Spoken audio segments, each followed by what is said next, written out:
All right, it's been a while. Back with episode of the Castle. I'm C4IQ. Obviously, today I'm joined with someone who's going to introduce himself. But basically, there was the thing on Twitter. If you're a part of the FTC, you probably saw it.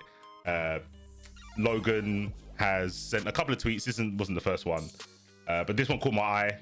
And because I didn't get the whole context, I straight up tweeted, said, "Are you down for a conversation?" They immediately answered with yes. So I'm already thinking you're better than most of the egg profile accounts on Twitter. So yeah, if you want to introduce yourself, my dude.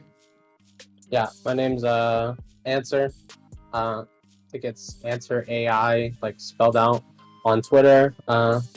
Just some background about me. The only thing that pertains to this is I'm like 10 years, watching, like consuming esports content, not just FGC, everything, like games I don't even play. I still watch this stuff because I find it relatively interesting, along with regular sports like NBA, NFL. I usually keep track of that too. So, yep, that's background on me. Cool. So yeah, I guess a TLDR. This conversation, I remember seeing Logan's original tweet, which was about someone made like an AI or ChatGPT bot to do commentary for, I think it was League of Legends, and yeah. I think he threw a meme in there like, "Oh, but FGC commentary is trash," and this is kind of a meme that comes back from another meme, right? It's a response to previous tweets where it comes to how FGC commentators are compared to esports. And one thing that I think's really important to remember, this is my opinion, I don't know if there's any other people that disagree or anything like that, but when I started playing fighting games, I liked fighting games because if someone said I was bad, I could prove that I'm not. You just show results or you money match and whatever like that.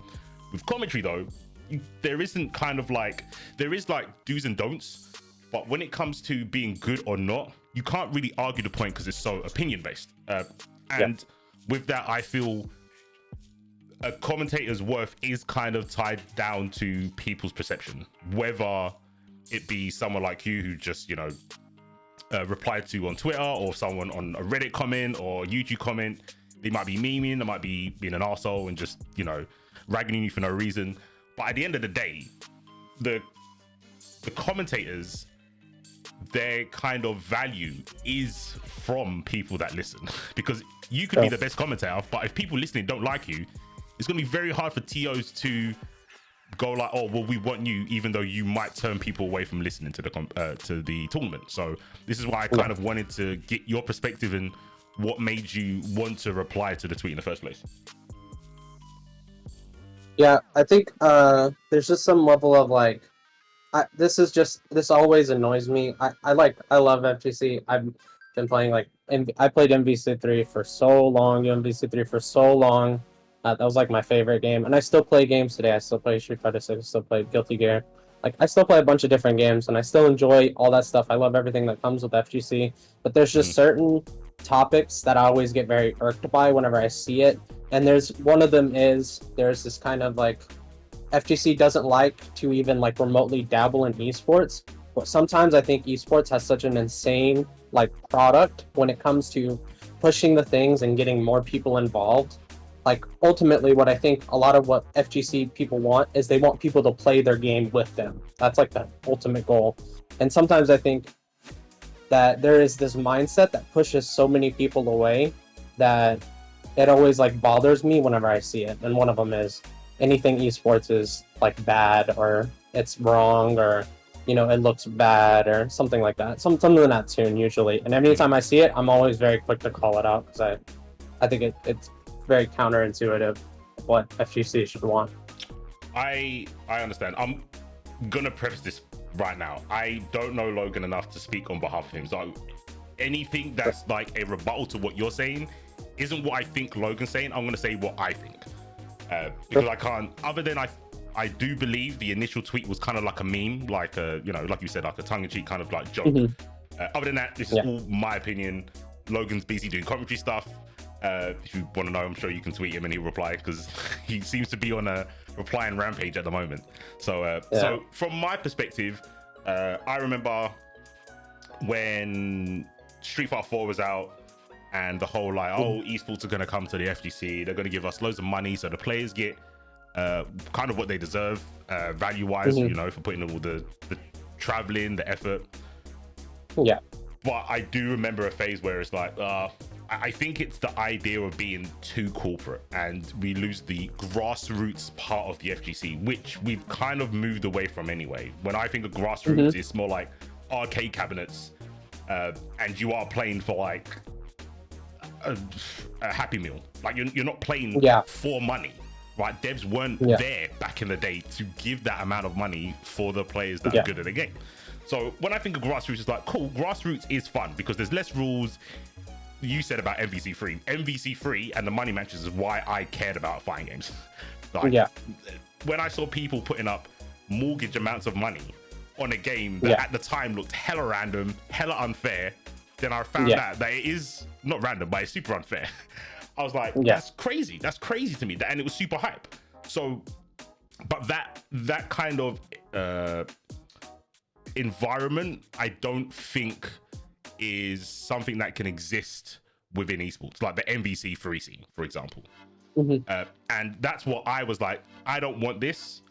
I don't want the esports to change that. I don't want the esports to take away my favorite commentators or my favorite players because they're a little bit rowdy.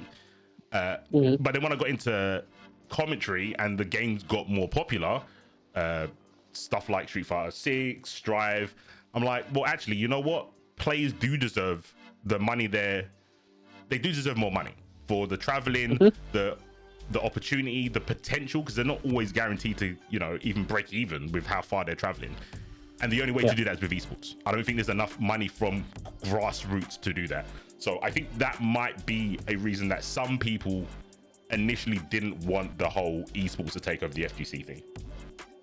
I agree with what you're saying, and I kind of see what you mean, but there's this dichotomy that's always set up that I feel like isn't true. You can still have these like meaningful, like interpersonal relationships and still have that like esports structure. So my perfect example of this, and in season 3 or 4 of League of Legends, this is 2013, 2014, around this time, people were thinking like, oh, you know, League is it's so corporate. Everything's so corporate. It's so weird. You know, it doesn't look normal. You know what I mean? Like, they thought that it lost the flavor.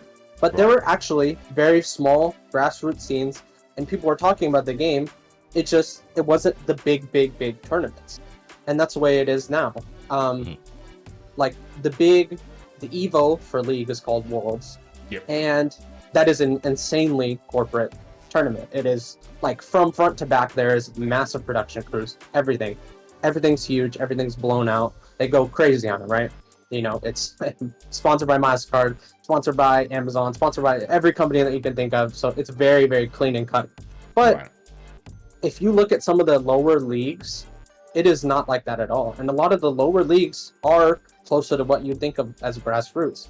Back in the day, whenever it was like 2013, 2014, in Korea, the people that were streaming those games from Korea were just 2 guys. It was 2 guys, and they were just tacked on to a production crew for the Korean audience. So they were just 2 guys streaming these League of Legends games in English, going around talking to the players, creating the stories.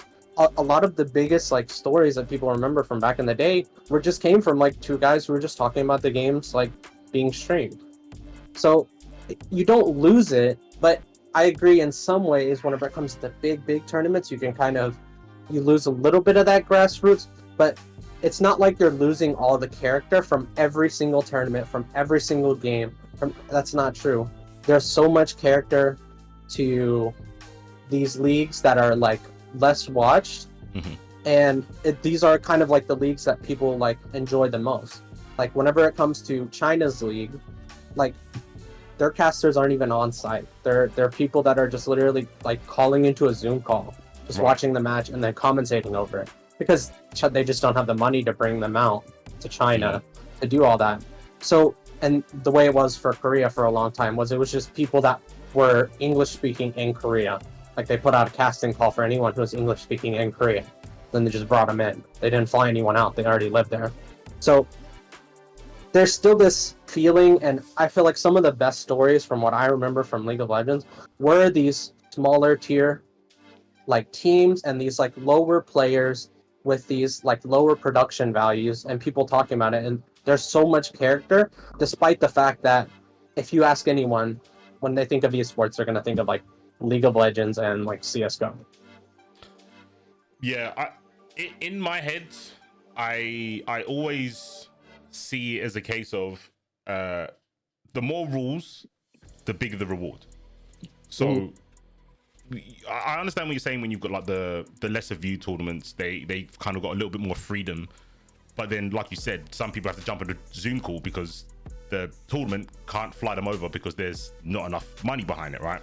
And then when you have the bigger tournaments with the bigger sponsors, they're obviously going to say like, okay, you might have to do the plug for the advertisement on stream. You can't wear. I remember when I did a tournament and I had a Pikachu jumper, and I wasn't commentating Smash, so they said, oh yeah, you can't wear that. That's kind of it's counter to our brand. You're promoting a game, and that's not the game you're commentating for. I was like, oh, okay, I get it. Which is a really small, tiny rule that I didn't think about in the beginning when I was commentating. The TO gave me a top for their tournament. I wore that, wasn't a problem. But I feel the more money you would expect to get from a tournament, there are going to be more rules. Whether that be something I think was also on the in the whole discussion about FGC and esports is about wearing suits and stuff. And I totally get the angle. Well, my angle would be, and I think this is the angle Logan was coming at, is like, you don't have to wear a suit to be professional. I think that was his angle, not that wearing a suit makes you look like an idiot or whatever. And I do, obviously because I'm FGC super biased, I do prefer the FGC style because I see the freedom within it, but I also see that we are losing or maybe not getting looked at as a good opportunity because we don't have that kind of prestige that esports has. And it's not so much, and I understand where y'all are coming from this, because I mean I work in tech, so that this whole industry has completely shifted because no nerd wanted to wear a suit to go code something at work. You know what I mean? So like this whole industry has shifted to fix within like the dress codes that people are accepting. But I think sometimes it's hard to imagine someone that isn't already interested in the thing that you're not interested in. If I watch Evo and I'm watching SF6 top 6, I don't know, top 6, but what top 8, whatever. It's I watch that because I like watching Street Fighter gameplay, and I want to watch Street Fighter gameplay. And there's a lot of people who would get interested in Street Fighter and fighting games if they just saw things that were similar to what they see whenever it's anything else. Like, I know so many people who trash League of Legends and talk about how dumb it is. But whenever I could show them something from Worlds, they'd be like, wow, that is really cool. Even though I can barely understand the game and what's going on, like having that level of production, have that level of like look to it and having that certain thing to it, it can invite a lot of people in.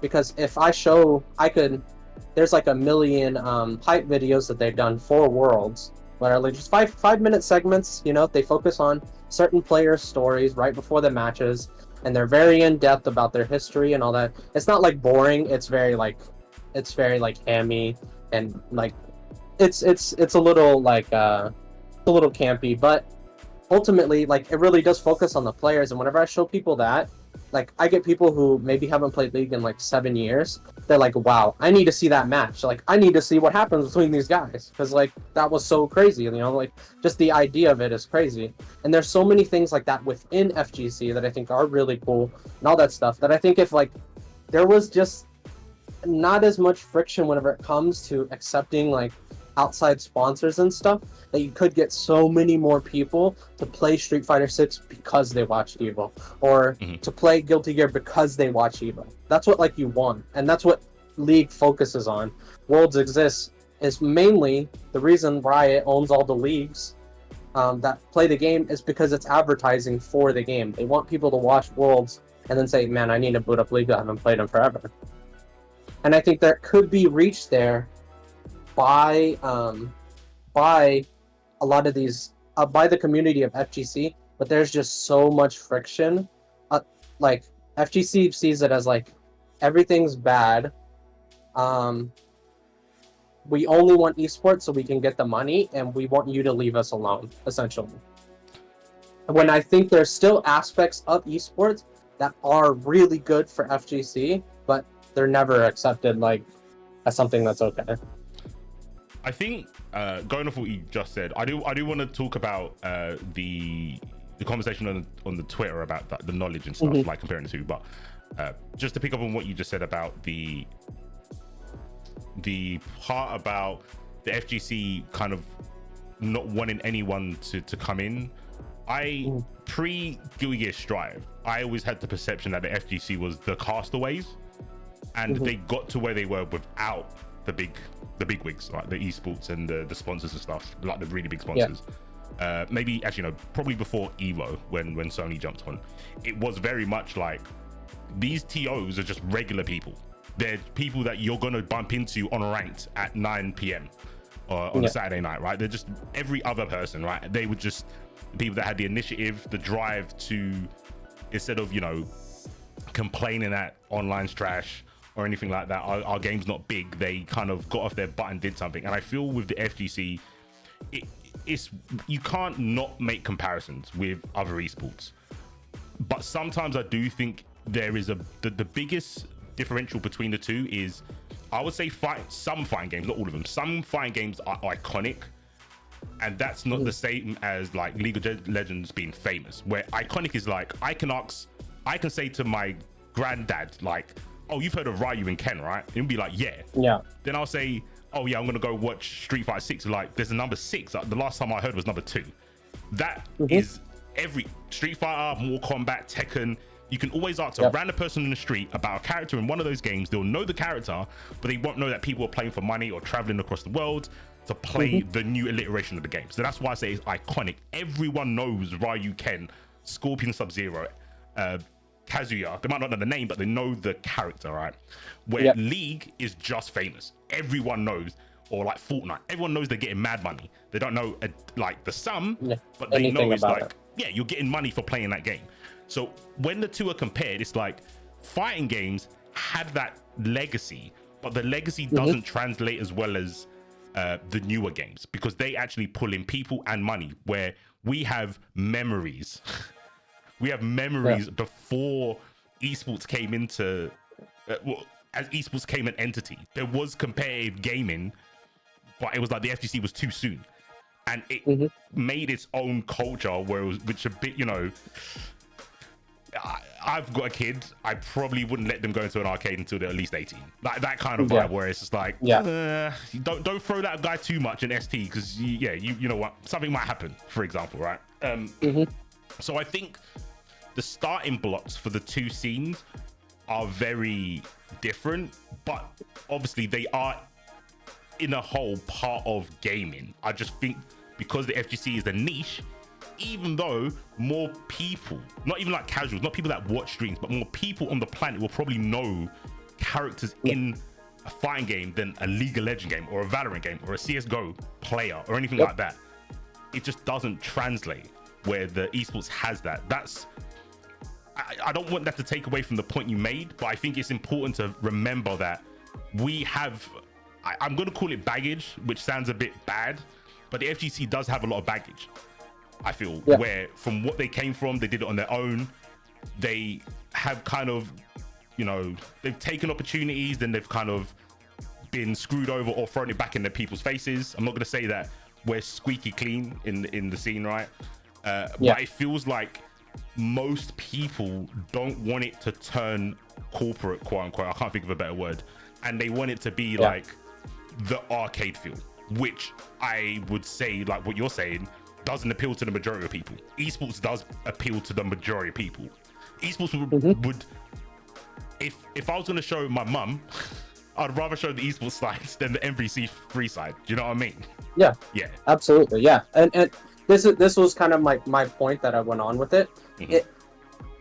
It shouldn't be this way. Like, if you really think about it, really think about the most popular games that have like existed, like, it shouldn't be that Street Fighter is under League of Legends and Fortnite, right? Mm-hmm. Because you'd think so many people know everything about Street Fighter. I could show my dad Evo right now, and he would at least get it, right? He played games whenever he was like, if I show him Tekken World Tour, he loves Tekken. If I show him Tekken World Tour, he'll get it. He'll understand it, mm-hmm. right? He'll understand everything that's going on. He can follow the gameplay. He knows what the characters do. Even he even remembers what some of the characters do in the way Tekken is. You know, the characters never change. So yeah, it's like he can even follow it like perfectly. But there is never that desire for someone who doesn't watch it to get involved with it, because ultimately they're just like, why would I care about, you know, why should I care about Joey Fury? Why should I care about Mena RD? Why would I care about these people? You know what I mean? So like, yeah, they're just not that interested in the game. And so that's why I always think it has to be something to do with the product that is being pushed.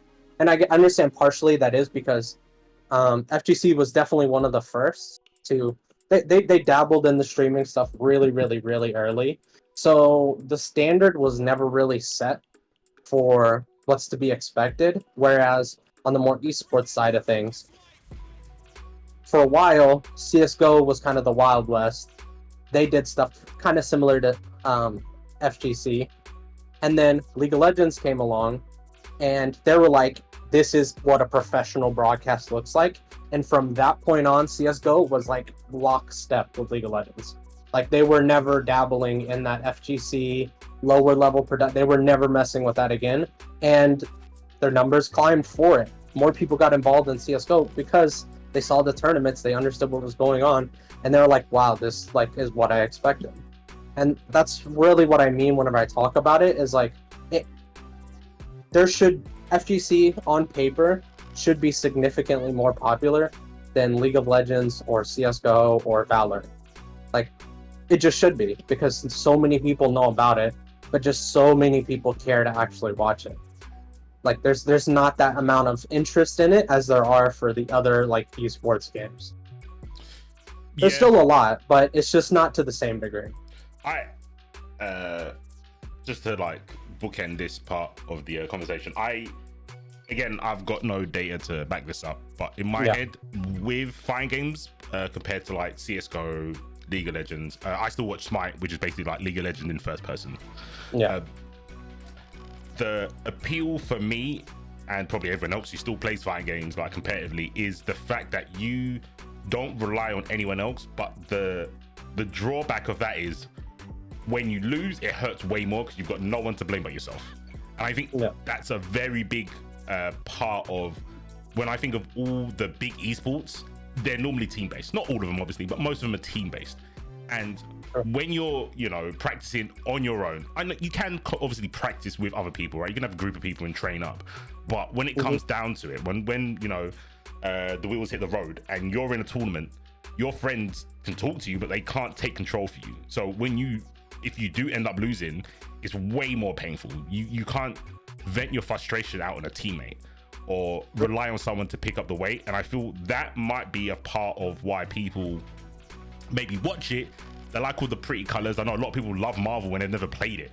But then when it comes down to actually engaging with the game, and there's, older games, nowadays they've got a lot better, but older games, there was no way to really bring you into the environment of competitive play.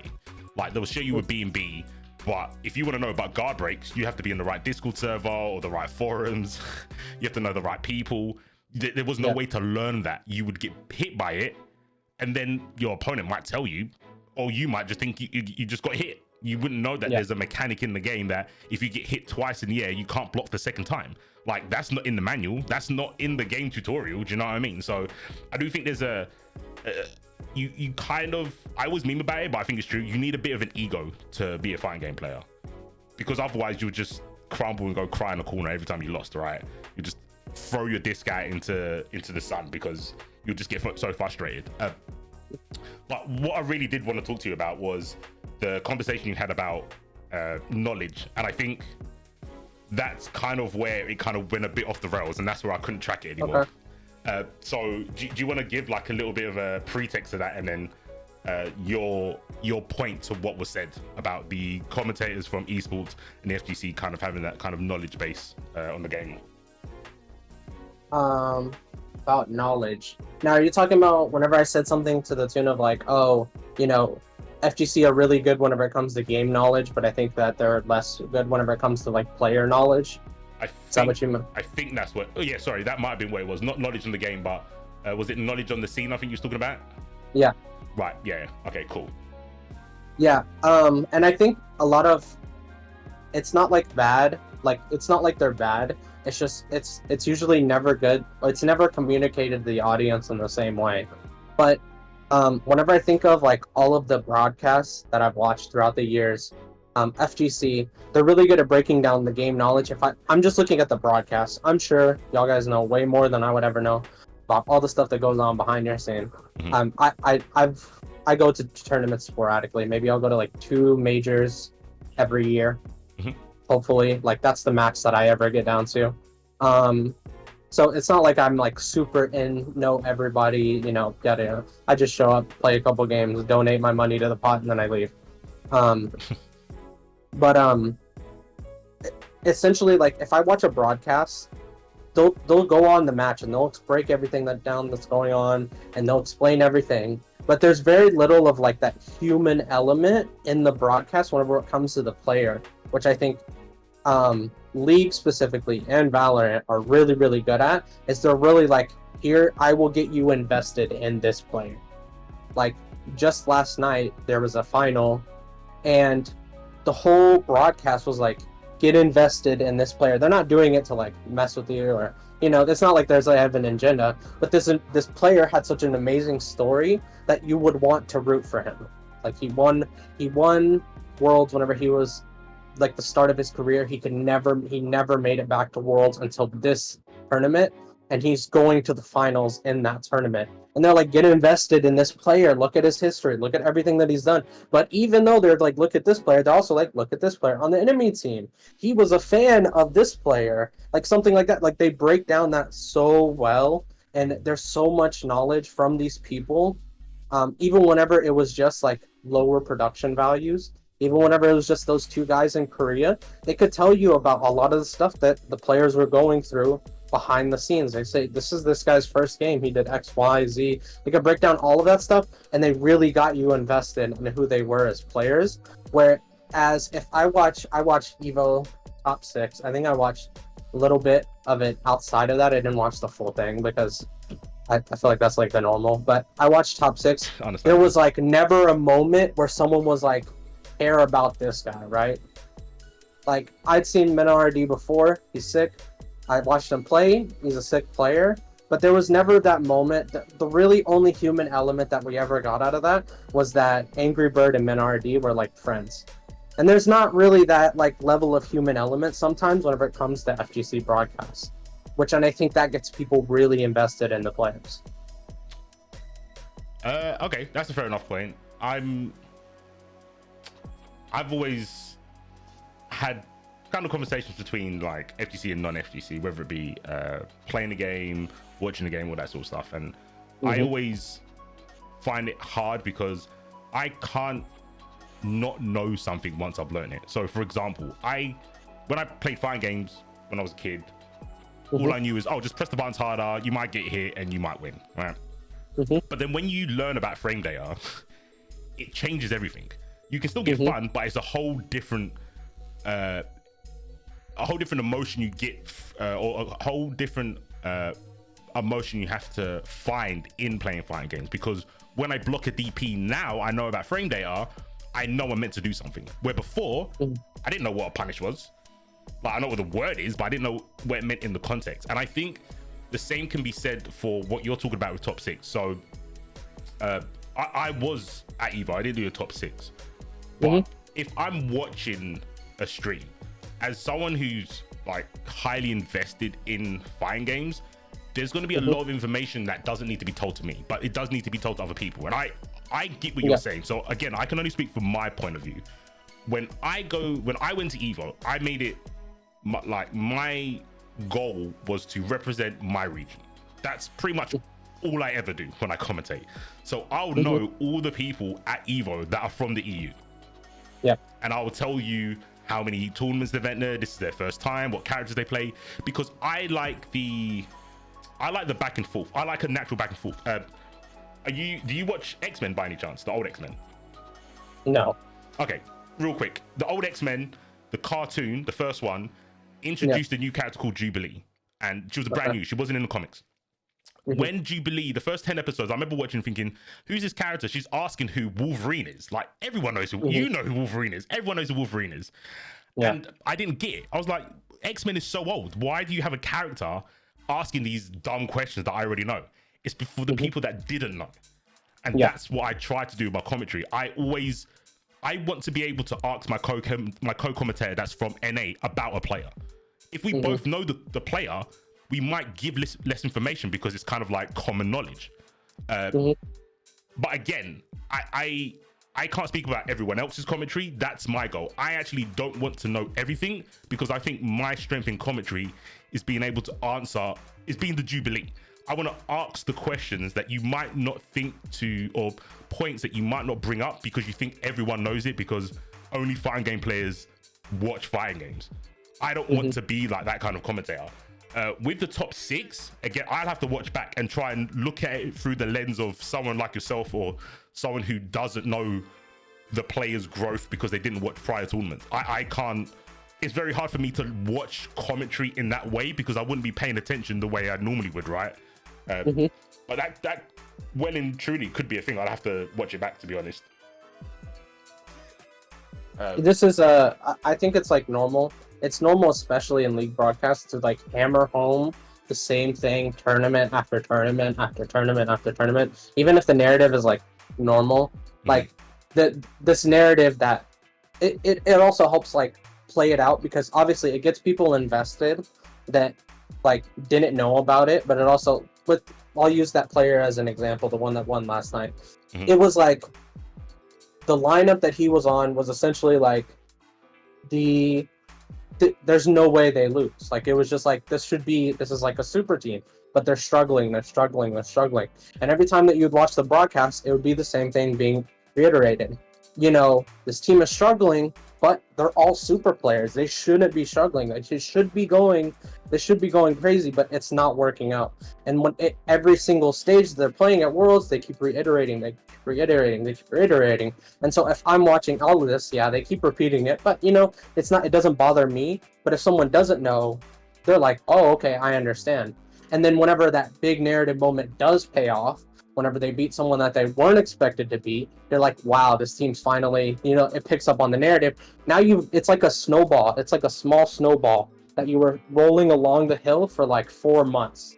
And now you picked up so many people and then the narrative like pays off, essentially. And so I that is very, very common in League. I see that a lot. Very common in Valorant, very common in CSGO. But I very rarely ever see that kind of, you know, attention to narrative in FGC. Also, my dog's barking. If you can hear it, I'll just mute whenever she doesn't. I couldn't hear it. That's cool. I mean, we spoke about this, I think, before off camera. I don't know if it's bias, but I'm pretty sure that the commentators do that between matches. But again, I can't talk to your experience. Maybe it wasn't clear enough. Maybe it was information that you didn't find relevant to give you that hype. I don't know, but I do feel that most commentators, especially at Evo, that would be like an unwritten rule that would have to do it. Like no one's telling them to do that, but because of the caliber, especially for top 6, the commentators I think that would be there, they know how important, like you're saying, a narrative is. I think there's different ways to do a narrative. Like I said, my narrative was, these are people traveling overseas. Some of the people for Guilty Gear Strive was their first time in America. The first time they went to America was to play Guilty Gear Strive, and they're just trying to get top 6 now and not top 8. And they've got to go through like 2,000 people. That was the narrative I wanted to push because I knew there's so, especially even now, I'll still say now, but even like a year ago, there was literally every day at least 2 Strive tournaments. So even if Yeah. you was the biggest Strife fan, you could not see all the tournaments across the world. There was just no chance. So there are going to be blind spots in your knowledge of players. You might recognize a name, but you don't know their face. You might not have ever seen their face or the character they play. And for me, I'm not talking, again, not about all the other commentators. For me, I want to be kind of specialized in a subject, not like a jack of all trades. I'm way better at going, okay, these are the players I know a lot about because I've commentated there weekly, I've spoken to in person. So when we go to NA, I want the NA people to get as hype as I do for these players. But if two NA players are playing, that's when I go into my Jubilee mode and I'm asking my co-commentator that's from NA, who not like who is this? Not something as blatant as that, but do they tend to do that wake up option, or is that their, the combo that they normally do? Is that their B&B? How do they do in this matchup? They're the questions I try to pull out for my commentator. It might make me look like I don't know what I'm talking about or why am I there, but I'm asking those questions for the stream because a lot of those questions I could just Google and find out, or I could.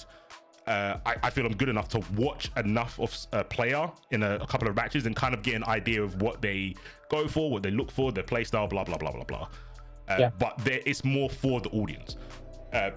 That's my style. And I feel a lot of I've seen commentators have notes on players, like the last 10 results, or they'll just note off memory. I know Logan's very good at that. Logan will tell you who won Evo 10 years ago for Street Fighter. He's like that kind of person.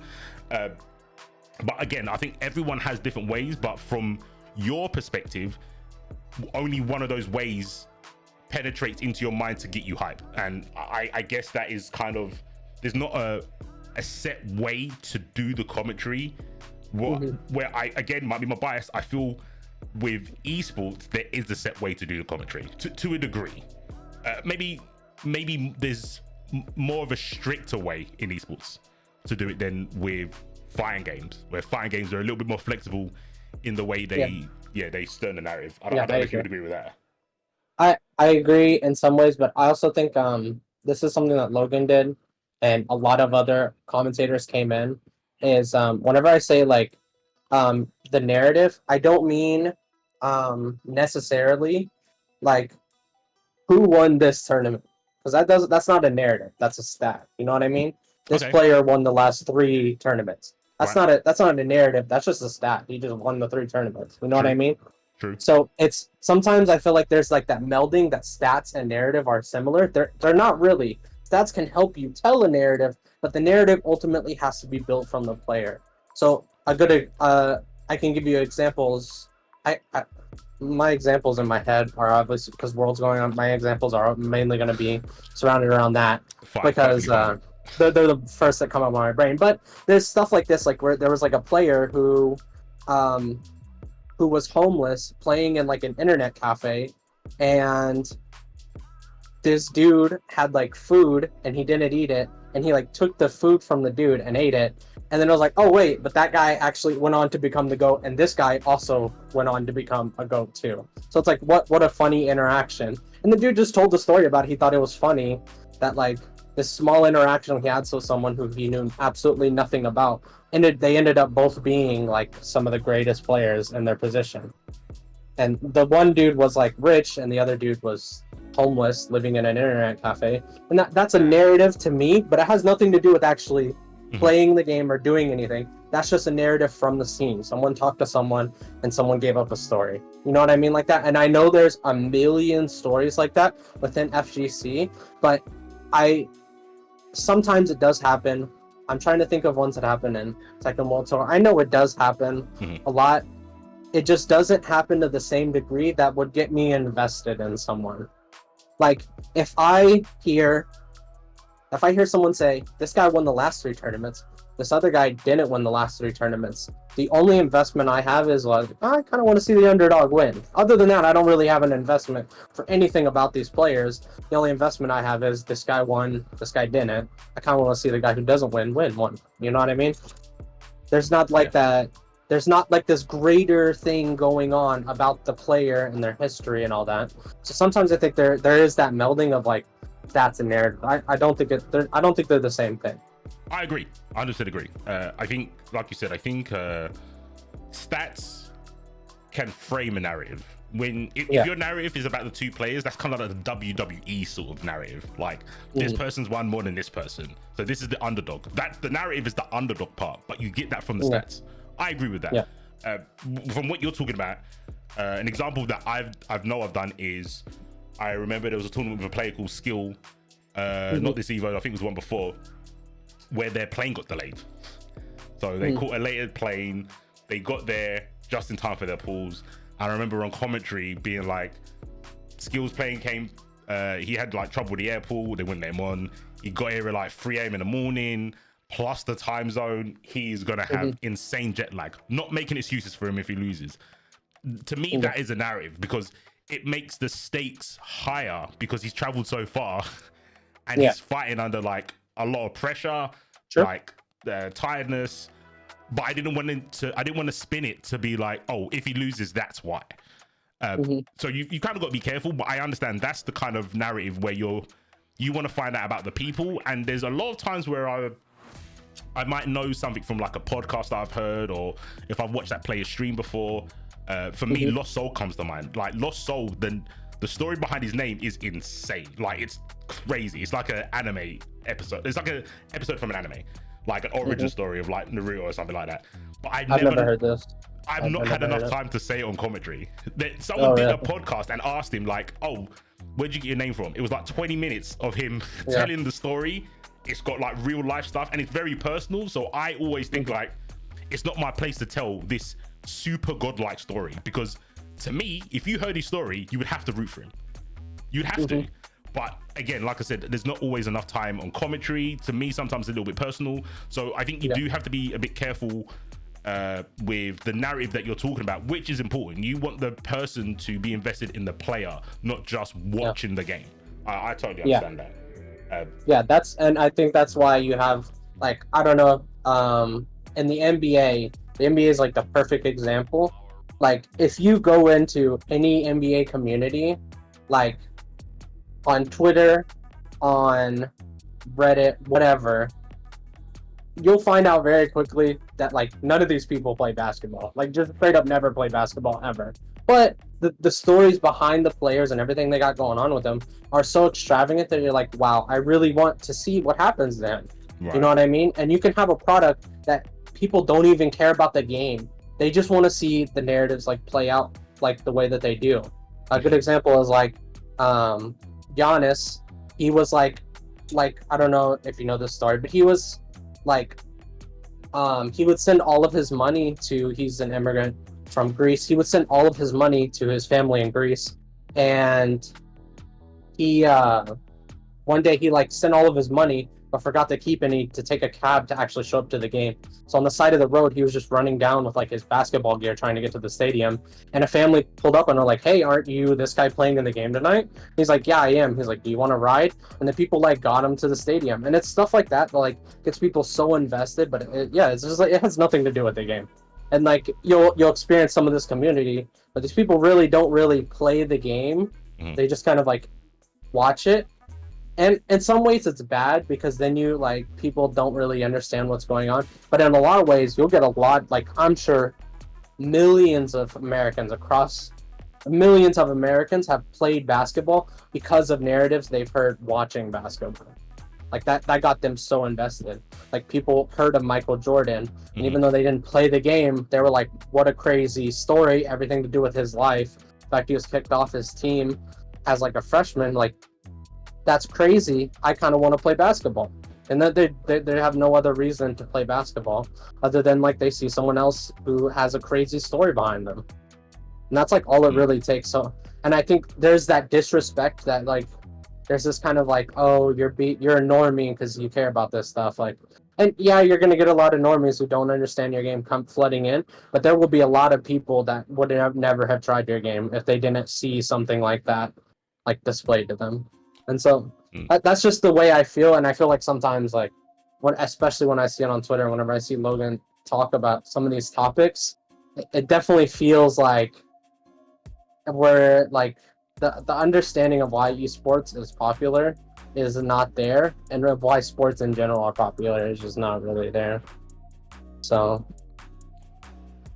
that's just something what I've noticed, and I just feel like that was really my whole point, is that, and obviously I know this is very different for y'all because the product that is being pushed out to the masses, like the TOs don't care if Capcom gets paid more money. Like, they don't really care. You know what I mean? So they got to run the tournament they can within the budget that they have. They don't, that's non-negotiable. They don't really care if Capcom's going to get more money and more people are going to play Street Fighter. They just have to run the tournament. Obviously they want hype stuff to happen. They want all this stuff. But sometimes I think the broadcasts aren't set up to support the community in a long-lasting way. What do you mean by that? Could you elaborate? Like, the broadcast is set up essentially so that they can get the tournament done, they get everything done, and then they dip. It's perfect for the players. This is like a really good system usually for the players because they show up, boom, boom, boom, 3 days, you're gone. You know what I mean? And then that's it. But that's not really good for setting up these like long-lasting narrative chains. Like, Worlds is lasting a month. It lasts a month because they have to take so many breaks in between to do media days, to set up the content, set up the stuff. Like, they take so much time in between because they have to set up so many different things. Because ultimately the goal is we're going to get people so involved that they want to play League of Legends. And the goal for like majors like Evo, maybe Evo now because there's like that Sony sponsorship, but for these other tournaments is not to get people to play the game more. It's really more to get the tournament like done with, get some content out of it, and then move along to the next one.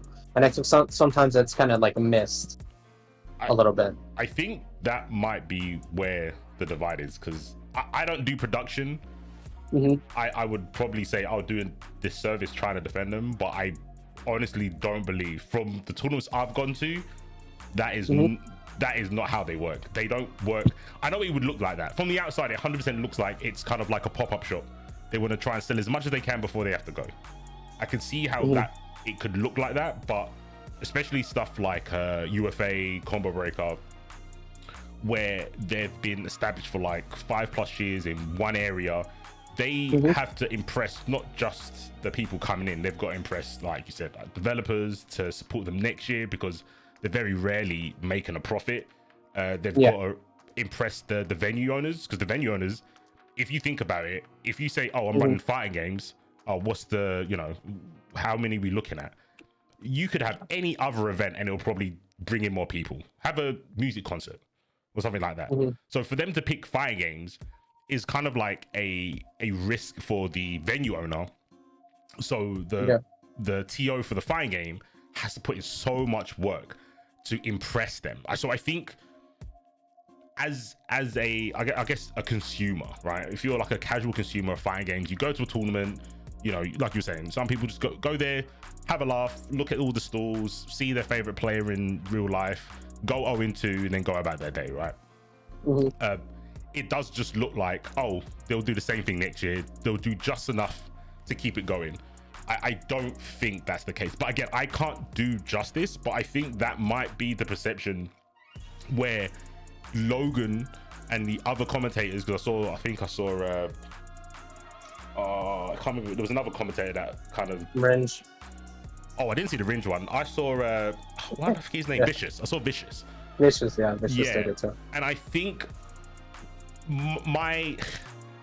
as a commentator, what I think they saw from your comments was a case of, you think we don't do as much work as esports commentators, whether it be research or, you know, buckling down, caring enough for the community. I think that's what it got. Like I said, I don't know if I said it on the podcast or prior, when you talk about commentators, a lot of it is personal to them. Even though it's your opinion, they're going to take it personally because commentating is your personality on display for the most part.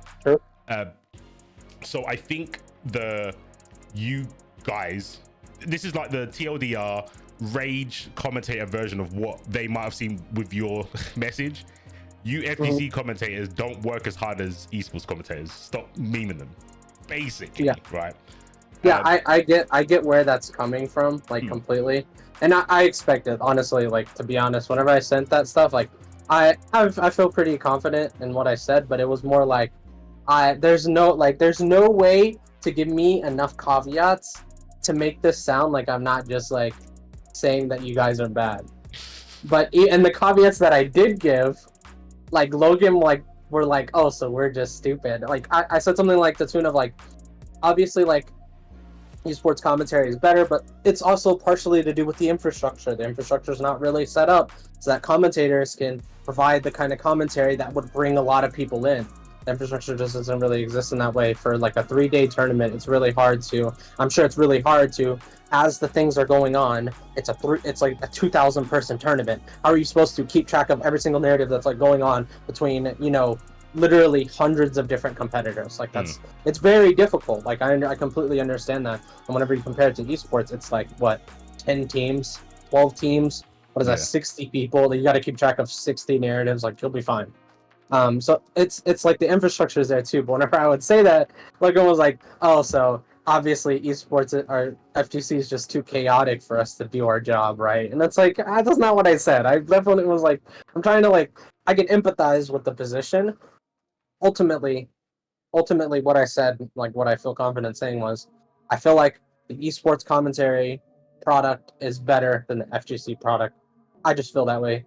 Every time I've ever watched any tournament, I just feel like it is better in the esports. But it's not necessarily to do with the lack of effort from esports commentators. It's more to do with the whole everything that goes on behind the scenes, how much money is being put in, how the tournaments are being ran, all this stuff. It factors in very heavily to with the kind of product that commentators can put out.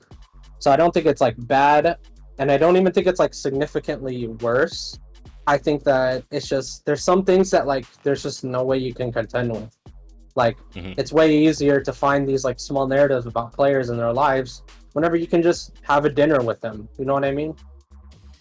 Like there's very little time for that. Like I know, at least from the way people talk, the commentators talk, a tournament is very hectic. Like you're literally working like a 12 to 16 hour shift, and then you're going to bed, and then you're getting back and you're doing the same thing again for another day. There's very little time to find all of these little moments, and I think that that's partially why it factors in to why I have this opinion on why I think that the FGC commentary is just like a worse product. But it doesn't, it's not necessarily to do with effort. So that's partially why I'm saying this. There's like literally no way to come off to someone who doesn't know you that, oh, you just think that like FGC's dumb, or that we're all dumb and all the casters are bad. And it's like, okay, yeah, but I mean, it's like you could take it that way if you're going to be uncharitable, but there's no way, like even in any of my tweets, there's never like, that was never the point ultimately. I would say there's just not enough characters on Twitter or X now to say that. And I think I'm pretty sure everyone, if you play fighting games, you definitely had that moment where one thing can go wrong and then it kind of just spirals from there. So when they saw the initial tweet and they kind of thought, oh, you've already said that we aren't as good at FGC, we're not as good as esports, any, like you said, caveats you add on afterwards, it's kind of like you're trying to backpedal. So they'll be like, no, stand by what you're saying. I get that, but again, I blame Twitter, hence why I asked for a conversation instead of just tweeting, because you can't add all those points where it's like, doing double limit. I watch Pokemon, they do Swiss. I don't know how the fuck they do that. That's so hard.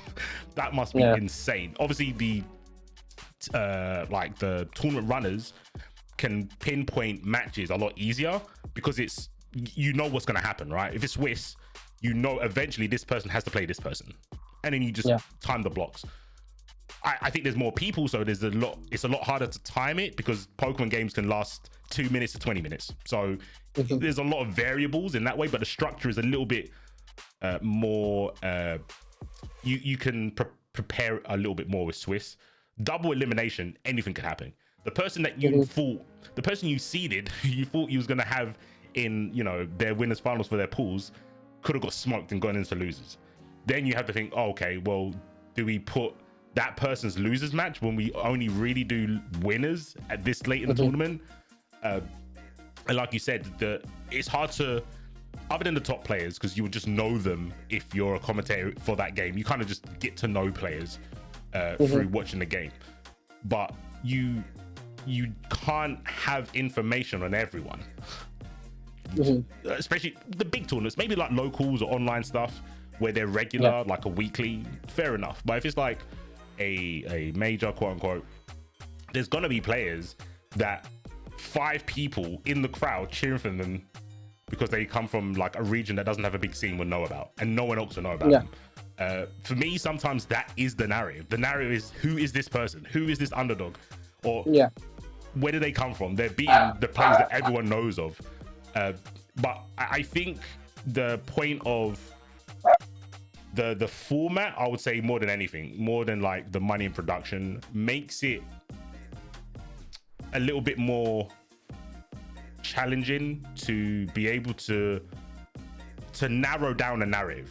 I think when you have, like you were saying, Smite runs it the same way. When you've got like 10 teams, like 5-6 on each team, players on each team, it's very easy to be like, this is where this is all leading to.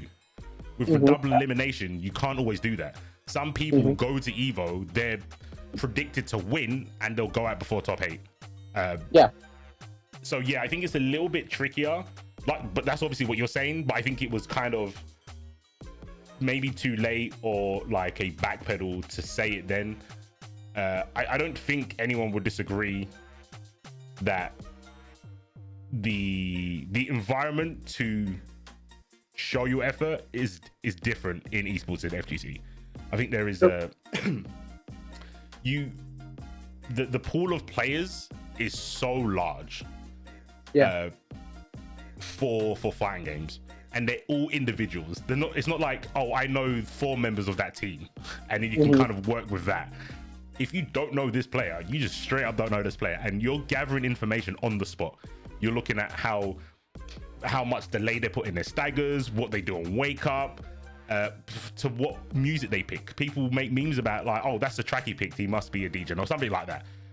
We have to do that kind of stuff, where obviously if you're a spectator, you might think that that's not effort. You might think that's just their natural. Some people, it's just how they are, that's their charisma, their riz or whatever. Where some people don't have that, and they have to like really knuckle down and think about, oh, when there's like a pad malfunction and you've got to fill in time and stuff like that. I think with esports, you don't get that often. In fighting games, every other event, it's like, oh, the PS4's overheated. Sorry, the PS5's overheated. We have to swap it out. Kill time for 5 minutes. You might not get told that you need to kill 5 minutes. You might just peer over and go, oh, they're taking the PS5 out. That means they're changing it. That means we've got to talk about something with this camera on us for 5 minutes. And then, so I think there is different. I think it's just, there's more things to talk about, as like, I agree. It's going to happen like way more. It happens a lot in League, Valorant, CSGO. It happens a lot too. Like, there's so many hardware malfunctions. But the problem is that like, there is already that history that you can talk about. Like, even a pools match, you're going to see a player that you've seen before, 100%. Right. So, I agree. And that's what I mean. I said this, I was like, these events are so chaotic that there's very little room to build these grand narratives to the way that they should be. Because, can you imagine, like, how much, like, this would never happen, obviously, for logistics reasons, but could you imagine if every stage of the tournament was every weekend, how much information you would be able to dump on every single player that showed up? Like, you could make top 1048 seem like you knew every single player in the scene if you just had a week to prepare. And obviously that's never going to happen. Obviously, there's so many reasons for why that'll never happen, and it's like a pipe dream. Whenever, like I talked about how, like, obviously the infrastructure is just not set up for something like this. That's what I mean. The way the tournaments are ran, there's just no way that you can get these things out in the way that they should be, in the way that gets people invested in the scene. in the same way that other esports do it, and the way that regular sports do it. Mm-hmm. Yeah, there's just not enough time. Yeah, I think there's not much of a disagreement. It is just a case of, I would say, your opinion of what makes a good narrative. Yeah. Versus, you know, commentators, and every commentator's got a different way of spinning the narrative. Yeah. Whether it be like the wrestling, these two players pinning it out, or someone giving the backstory, someone framing the upcoming match, or what the stakes are. There's so many different ways you do it. So with that, I think it is just your opinion, bro, in a non-beam way, which a lot of commentary is. I agree, but I also think that, like, it is my opinion ultimately. But I do think that there are a lot of people that are like me, because whenever you see stuff like, what are some of the most like hyped things at an event? Like, what are some of the most hyped things that would happen at an event? For a long time, it was Salty Sweets. That was like the hype content. That was going to be the viewership, almost the viewership peak, if not the grand finals. Like that was always whenever you're gonna get it. And really, all it was here's these two players that you know about. Let's put them in front of a camera. Let's let them do whatever they want. You know what I mean? That's ultimately what Salty Sweets kind of turned into. Like, for a while, it wasn't like, oh, this is like a set-up money match. We have this and this exhibition, this. It was just like, just get these people in front of a camera and let's just see their personality. And that's what, like, people ultimately want. And I think sometimes, like, people think that, like, the game narratives are a lot more important to the average person watching a tournament than they are sometimes. Because I agree, they are important for talking about the game, especially someone who knows the game at least a little bit. Whenever you have someone who doesn't know the game, this doesn't really, it's not really gonna. I feel like it doesn't grab people to the same degree. If you're not really super invested in the game, you're just not gonna have the same feeling watching it. Even if someone's telling you, oh, this guy's really defensive, he does X, he does Y, and it's like, yeah, you have really good gameplay knowledge. I think by and large, all FGC commentators' gameplay knowledge is like years better than anything in esports, because I think most commentators played the games and then they were like, oh, I love this, let me talk about it. You know what I mean? Like, that's how they got into it usually. And that's not really the exact same for a lot of the esports. They're not bad, but they're definitely not like I'm not like the craziest. I'm like top 0.1% at league. And whenever I watch a regular league broadcast, I'm like, this dude just said something that was literally incorrect. This dude just said something. He does it all the time. But that never takes away from the viewing experience for me. Even though I can understand that they said something wrong and it was stupid, that never takes away from the viewing experience. Okay. So I think the weight is just a little bit off. Sometimes I feel like the weight for how we value commentary is just a little off whenever it comes to things outside of FGC. Yeah, I think there's only one. Like, hopefully, I can do this at one point when I get enough clout. Just to ask people what they care about. To be honest, like, I can't disagree with what you're saying. Like I said, I can't unknow frame data, so I can't look at a fire game at a casual level. I can't just look at Marvel and appreciate the colorful colors anymore. I can't do that. I know too much. It's ruined that aspect for me. I understand that it's done that, but I can't think what I would have to say to get someone interested besides the tech part. And my commentary is making people get excited about the tech part. That's kind of what I care about. If a game's got a parry and you have to tap forward to do it, I'll explain why that's so risky. Like, you're coming out of block. That's my goal as commentary, is to get people to basically make the players look skillful. The biggest meme that like pisses me off the most is that, oh, fighting games are just button mashes. So my goal, my ethos is to fight back against that. That's my number one goal on commentary, is to be like, you can't just mash buttons and get top 8 at even. You can't. It's just not going to happen, because there is skill, whether it be, you know, harder to play Counter-Strike or fucking Tony Hawk's. I don't care which one's the most difficult. I just need you to know that what these players are doing is extremely difficult, and that's why it's hype. Because I think a lot of commentators do the other things. I feel I'm more suited, because the reason I got into commentary was because when I was playing, people weren't pointing out the sick stuff I did. They were just pointing out that my character's stupid. That's why I got into it. So yeah, I'm driven by that kind of goal. But from what you said, you could be 100% right. 98.7% of people could feel the same way you do when it comes to getting engaged in a match. I just don't know. So yeah, hopefully I can just do a survey and start asking people. And then that, for me, and anyway, for me, I don't know about anyone else, but like I was saying before, I feel as a commentator, you're here, whether you like it or not, to please the consumer. That's it. Yeah. So if the majority of people like this and I don't want to do that, then I just commentate to the 1.27% then, I guess. Which isn't a problem for me. I like commentating, but if it's a case of commentating in a way that I don't like, or I'm not good at, or don't feel comfortable with, to please the masses, that's a choice that we would have to make, right? Here's like the perfect example. Like, think of how many commentators you know that have like insane game knowledge. Like, they know everything to do with the game. And then think about the commentators who are the most beloved by the community. It's gonna be like Yipes, Tasty Steve.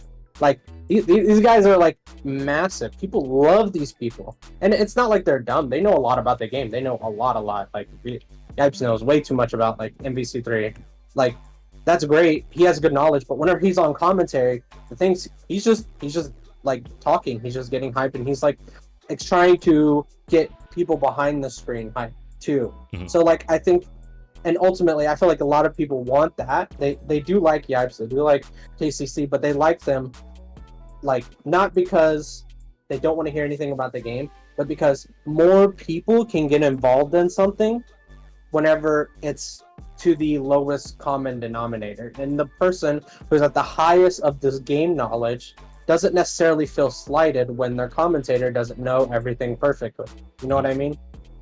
Yeah. Like, it's a massive gain by having like some style of commentary like this, where you're really speaking more to the lowest common denominator, and you're not really losing anything for it either. So, and everyone knows someone who's like insanely smart, and you're like, man, how do they, like, you know, why does the community not receive them that well? And it's usually something to do with that. Like, I'm sure they're like, there's a lot of commentators, and it has nothing to do with their commentary. It's not like they're boring. It's not like they don't know how to do their job. It's not like that. They'll be good at what they do, and they'll have a lot of knowledge whenever it comes to the game, but they just won't be able to communicate that to a viewer to where then they will be super excited to hear that. You know what I mean? But I've always viewed the game knowledge on the lower level, because whenever I think about some of the best esports FGC broadcasts in my mind, it's like, you know, Yipes commentating, you know, F-Champ versus Kane Blue River. That was not like, there was nothing technical going on here. He's just yelling, I hate this guy, I hate this guy. And he's selling you a narrative that, you know, F-Champ's an asshole. And that was good enough for most people. They're like, yes, this is perfect. We want more of this. Like, we want this dude on commentary, because him yelling about how much he hates this guy and how all the bad things he's done in his career and how Kane Blue River is a saint, that just makes people like interested. You know what I mean? So they kind of root behind him too. And whenever I think of like esports broadcasts, it's always like these moments that aren't technical at all. It's just like they are selling you a narrative that like gets people really excited to hear that everything's going on. So I've always viewed that way whenever I think about it. I obviously don't do commentator. This is like my experience as a viewer, because I've watched so many events. This is just my experience as a viewer. Is there's always a little bit too much value given to game knowledge, when I think sometimes just being able to communicate something about the players will get people so interested. That first to 10 was so hyped, because like it was like, this is the devil and then this is the angel, like, and then the devil won, holy, and then they get to like top 8 and then he loses. And then it's like so amazing, because they've told you this narrative the entire time. This guy's an asshole, terrible person, and then this guy's just like the sweetest, chillest dude ever. Look at this asshole be an asshole to this sweetest, chill dude ever. And that was enough to get people so excited. People still talk about that like first to 10 and the top 10 or top 8 after, because of how insane that was. And that was just purely narrative, and it very little had anything to do with like gameplay. And I think that's why it's so powerful. But a lot of FGC people will be like, no, we want people that are technical. We want bro. There's some there's just some delusional people on FGC Twitter that are like, yes, everyone enjoys tech skill. Like, it is the most fun, like, viewer. Like, a lot of people do. I enjoy watching crazy shit in League of Legends whenever players do the craziest plays ever. I love watching that. But I also like hearing, like, about them as people and humanizing them and talking about their journey. I love that too. It's a great. So yeah. I just got that feeling from Logan whenever I was reading his tweets, and the more tweets I was reading, it was just like, man, there's just the vibe. You know what? I don't know how to explain it. There's just some vibes that people give off in their tweets that I'm like, I don't like where this is headed. But you know, I don't know. I honestly don't know Logan that well. Like I said, if I heard his voice, I would know who he was. Probably, because I'm sure I've heard him commentate, but I don't know him like by face, by name. So yeah, it's just that's just something I've noticed as a viewer. Like I said, I think it is funny because I've had a conversation. I probably have to upload it before this one now, because now it segues perfectly. A commentator called Sam the Dean, and we were literally talking about what's more important, being hype or being technical. And I was on the technical side. I think it's important to to put across to the viewers how skillful the players are, where he was just saying, no, just make them get hype. Get them hype and they will be excited about the thing that I'm trying to explain. And yeah, I think we had like an hour and a half talk about that. And I said to him, I was like, I agree. I think it's the majority of people would care about hype. If you're solely looking at viewer numbers, just be hype. Just be hype. Yeah. Don't ever say this is -4 on whiff. No one but the players care about that, and the players don't care that you said it because they already know it. I totally agreed with him. My angle was that I want people to be impressed about the stuff they're doing. That's kind of my angle, and to do that you kind of have to talk tech, but I try and do it in a way which isn't as like it's not gonna make your eyes glaze over because it's so boring. That's what I tried to do. I don't know if I'm good at it yet. I feel I'm getting better, but I do agree with you. I think the hype bit is important, but in the same token, if I'm coming from the perspective of, I'd say probably most commentators, knowing the game is talking tech is kind of showing your credentials to be on the mic, because anyone can just be funny and have a personality and make people laugh, but to be worthy of talking about this game, whether it be at your locals or a top 8 Evo, your credentials are in the tech that you know. I'd feel tech that you know and knowing the community, I'd say. Here's the thing is like, I've noticed those esports broadcasts, because like they miss a lot. Like they miss so much. Whenever I watched Valorant, CS:GO, League, they miss a lot of like these very small plays, because their game knowledge just isn't there. They don't necessarily see it. But I do think there is something about, like, I do agree, talking tech is amazing, but I think the best times to talk about tech is when someone does something completely phenomenal. You know, like something that like no one would ever do. Like in the game last night, there's essentially a player used an ability within like a 2-frame window to do it perfectly. And he just did it like it was nothing. And that was like the craziest thing ever. And I know people on Street Fighter, like, what games? I actually never asked, what games do you commentate? Mostly Dragon Ball Fighters and Gear Strive. Okay, yeah. So I know, like, people talk about like some of the execution required for something, but I think there is something to be said that sometimes the standard for technical talk is sometimes that there's so much execution talk that some of it kind of becomes boring. Not boring. Some of it becomes not as fantastical. You know what I mean? Like if you go on commentating for like hours and hours and hours and hours, and you're just like, yep, he did this, he did this, he did this, and you're getting hyped about the match and you're hyped about the players, but then he does this. Oh my! Did you see that? I've never seen anyone do that. That will get, because that's like the shining moment within the broadcast. Like he did something that I've never seen anyone else do. Yeah, and sometimes whenever I don't know you, I don't know your commentary. Like I'm sure. I feel like I've heard your voice before, so I'm sure I've heard it before. But um sometimes I feel like technical commentators will point out every single thing that's cool rather than the 10 out of 10. Like if you announce like every 6 out of 10 thing that was cool, then the 10 out of 10 is going to look like a 7 out of 10 because everything. Yeah. I think that's not just an individual commentator. I think that there's been a lot of times where I've blamed other commentators because they've said this is hard, and I'm like, it's not that hard. But that's with context, right? For me, a combo being hard, I would have to go, I don't know, KOF 7 or something like that, like Street Fighter or SNK, CBS 2 or something like that, because I know in those games you don't hit stun, so you don't get the game helping you cancel into stuff. So yeah, like you said, the more you go, if I go to Street Fighter 5 and I'm like, that link was hard, if I somehow had to commentate about Street Fighter 4, I'll be like, well, no, this is actually hard. This is harder than the thing that I said was hard. So I get what you're saying. You kind of like diminish, you diminish the power of the words. And I think that's a commentator problem. Everyone does that. So when everyone says this character's broken, you kind of dilute the term broken when that character starts losing. Yeah.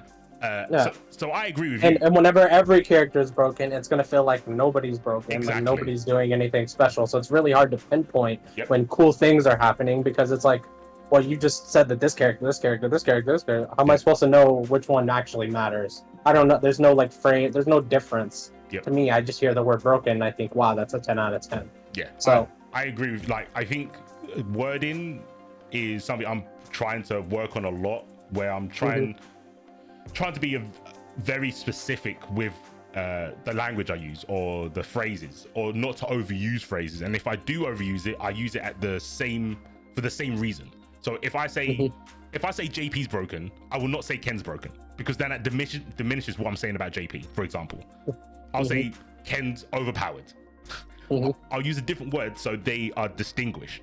I totally understand what you're saying. I agree with that part. I think it's I don't know if I'm trying to think if I notice it in other games, like in other genres. So I watch Smite and I watch Pokemon, but a lot of that Pokemon's basically all tech talk for the most part. Yeah. But they also have interviews with players. So they don't have to do the narrative as much. They do the narrative before the match. The match is all tech talk, and then they'll interview the winner, and then you go back to like humanizing players and stuff, where obviously the format is allowing for that, but we've already established that fighting games don't have that format. It's very rare that you get interviews with players. So yeah, I think the same with like Smite. You get interview with one of the players in the team, and it's normally they normally ask for an interview with the player that they can rely not to say something really crazy on the mic. Yeah. So you only really hear it's not really a problem that one person can solve. It has to be like a community shift. And I feel like, especially with like in the advent of social media, everyone's a little hyperbolic sometimes. It's like the normal for social media is to be a little hyperbolic. So it's nothing you can really fix on your own. Yeah, it has to be like a whole shift for everyone. So I don't really fault any one person for like being like that. But yeah, I do notice that like a lot. So that's like some of the times that I like struggle, because I don't play Tekken like very significantly. Like I'm not. Yeah, same. Like I want to say I'm like. I want to say like I got like green rank. That was like the highest I ever went. Right. I still watch every tournament, but you know I don't really play it that much. And sometimes it's really hard to tell like when did the cool thing happen? Because to me, I'm just watching these two dudes duke it out, and I can't really. Sometimes it's really hard to tell when the cool things are happening, because everything's cool. So that's fair enough. I mean, for me at least, I've got a new kind of angle to look about commentary. For the most part, I try to cater for like all levels of understanding of fighting games. It's very easy to go, oh, you've got pros and like pop monsters. That's kind of the two that most people talk about. But there's a lot of in between. There's a lot of people that know all the tech but don't play, and there's a lot of people that play that don't know the tech. And you can have phrases that cater to both sometimes, and sometimes you can only cater to one, but then you kind of balance it out. Maybe in between matches you do the tech talk, but in the game your goal is to keep people engaged, so you just make the hype, you do the hype meanie noises and then explain why it was hype in between games and stuff like that. So yeah, talking to you just gave me another thing to recognize or to evaluate by my own commentary.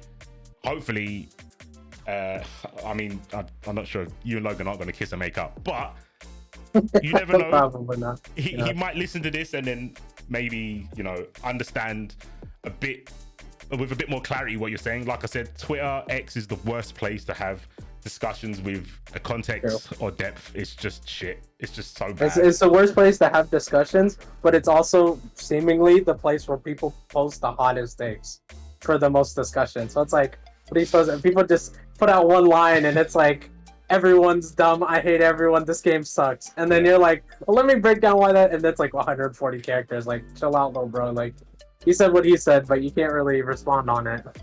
Without looking dumb. It's just the way it is. Unfortunate. I would say just as like a commentator, like watching some of the like Valorant League or like just watching like the grand finals, there really is like a different feeling when it comes to the production and everything that goes into it. Obviously, like you can't fix that, but it would kind of give some perspective on like why these things are so popular, or like why they have so many people who, like, I know like half of the people like on the League Reddit are like, I just watch the games, I don't even play anymore. That's like a common sentiment, is like people don't even play, they just like watching because the broadcasts are so good. And if you could see some of it, you'll like, even if you don't understand what's going on in the game, which like I'm not that good at FPS, so whenever I watch Valorant and I watch CSGO, I'm just like, that's crazy, he shot that dude. Like, I don't know anything besides that. But they really do kind of suck you into the world a little bit more, that I feel like the FGC has always been on a little back foot whenever it comes to streaming in general. They've always been just a little bit behind. Like, they're catching up. Like, obviously it's way better. But like, if we're looking at 2014 broadcast for FGC versus 2014 broadcast for CSGO League, like, it was, these broadcasts were just on another level whenever it came to it. So they've always been a little bit behind. And I feel like sometimes I feel like if there was like that desire of like, let me look at like what they're doing, because they got to be doing something right. You know, the product has to be good for, you know, not enough people to be playing their games, or not enough people can even understand the game. Very few people can even look at League and tell you what's going on. But so many people still tune in just because like everything, the production, everything behind it, and the stories they try to sell are so enticing or engrossing. So I feel like it would be a different perspective seeing it. I mean, I'll give it a try. For me, I think the closest to watching a game that I don't play is probably Mortal Kombat. I watch so much Mortal Kombat, but I haven't even bought the game because Havoc was paywalled, and I might get him for Omni-Man. But yeah, like I love footsies and NRS games, but I hardly ever play them. And everything else I play and then watch tournaments for. So it's very rare that I watch a tournament and get into the game. So I might just try and watch a Valorant stream and then see if I pick up on the sentiment that you're saying, or even if I think, oh, I don't do that, why do I not do that sort of thing? Because I won't be listening I won't be kind of validating their comments, because I'll be like, oh, actually no, I know that's -4, he said it was -5, he's incorrect, he's a liar, he doesn't know how to commentate. I won't be in that mindset, because they could tell me the sky's red and I'll just believe them, because I don't know any better in that game. So yeah, I think I'll have to pick a game at random and just watch a stream, check it out. Obviously I can see production in terms of what they put on the screen, but being behind production is going to be something I have to kind of just, you know, guesstimate. Their teams are massive. Yeah, Yeah. there's not even anywhere close. Yeah, Like, the amount of money that these production crews have. Yeah, I can imagine. I'm sure they've got like tech for everything. Sometimes you've got to use like a pen and paper. I'm sure they don't have to do any of that. But yeah, I think, I don't know. Hopefully you felt the same, but I thought the conversation was pretty productive. Yeah, it was good. I think what I saw on Twitter kind of maybe only hyper focused on an aspect of what you're saying. And again, like I said, it's very easy to have a bias when you feel like you're being personally attacked. It's the commentator thing. I'm not sure if any of the other people that commented on you or commented on that thread are feeling the same way. I know I do normally. I don't care. So I was, you know, I don't care if people say I'm shit at commentating, because I'd be like, well, you're not getting hired, so I'm better than you. So I don't really care. Yeah. That's my perspective. But I know other people might react in a different way. And that's, you know, that's just the internet. That's just, you know, how it is on Twitter and X. But yeah, I'm happy and surprised that it was so easy to get a conversation with you. Arthur, much appreciated, my dude. I love talking about this stuff. Like I like this has been like one of my hobbies for like 10+ years. So I love talking about this kind of stuff. Like even if like I think that I'm wrong, it's good getting different perspectives. Obviously, I've never worked on like an FGC broadcast. I can only look at what I'm looking at on screen, which is completely different than anything going on behind scene. So I only have that perspective. So it is interesting in some ways to hear some of the things that, you know, y'all have to go through, or some of the things that y'all think about whenever you are preparing for like an upcoming tournament. It's just yeah, I mean, it's good to hear it. Like I said, I love talking about this kind of stuff in general. So that's why I was like, yeah, sure, why not? Who cares? Yeah, I'll talk to anybody about this. Sick. Hopefully, I think it's me. I'm like hyper autistic when it comes to this sort of stuff. When it comes to like understanding, I want to know every angle of it. So like hearing from someone who watches, someone who's on the back end, like behind the curtains doing production would be cool. Someone who's when I talked to Sam, where he was like, I just want to get the hype bit across. Talking to players, because when I was a player, I could listen to a stream on mute, but now I'm a commentator, I can't. Like, I have to hear what's being said. So there's so many aspects, not just of commentating, of like gaming in general. Getting people, it doesn't matter to me, it doesn't matter how many, you know, people you got following you on Twitter to validate or make your opinion sound. The only way you can do that is to talk to them, and then you can find out. That's the only way you can do it, right? So yeah, hopefully we can do this again, maybe with having you having you talk to someone who has commentated and disagrees with me, like Sam Ding or something like that. That would be cool. Yeah, I'm down for whatever, for sure. This is a good conversation. I appreciate it. No problem, man. But yeah, that's it, guys. Castle episode, whatever it is, going up at some point in the future. Yeah, again, thanks to Answer. I don't know if you want to do any shout outs or plugs or anything like that. I don't know, but feel free to. Yeah, I mean, I'll plug my Twitter. Forget it. It's Answer AI, like answer as it's spelled, and then AYEEYE. That's the only plug I got. Okay, cool. I'll put that in the description as well. But yeah, that's it from me and Answer. Take it easy, guys. Peace.